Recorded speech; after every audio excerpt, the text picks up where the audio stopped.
ଆଜିକା ଏନ୍ତା କାଣା ହେଲା ଯେ ମୁଁ ଏୟାରପୋର୍ଟ କେ ପଲେଇଛେ ବାକି ଏୟାରପୋର୍ଟ ଭିତର के समय देला के ट्रेन स्टेशन बाहरी गला रह हरबन हो शुरू देखमा ना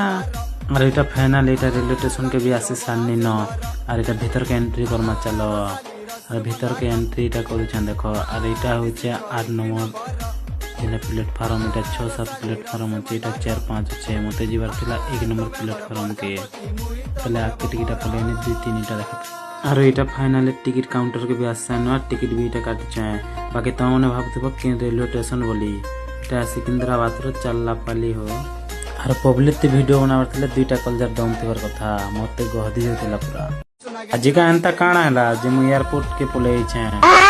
बाकी एयरपोर्ट भीतर के समय देला के ट्रेन स्टेशन बाहरी गला रह हरबन हो शुरू देखमा ना और इटा फाइनल इटा रेलवे स्टेशन के भी आसी सानी न और इटा भीतर के एंट्री करमा चलो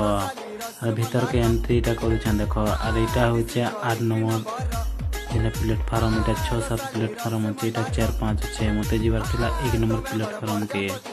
पहले आके टिकट पलेनी 2-3 इटा देखो और इटा फाइनल टिकट काउंटर के भी आसा न टिकट भी इटा काट चाहे बाकी त मने भाबथबो कि रेलवे स्टेशन बोली इटा सिकंदराबाद रो चल्ला पाली हो और पब्लिक ते वीडियो बनावर थिले दुईटा कलर डाउन थिवर कथा मते गहदी होतिला पूरा।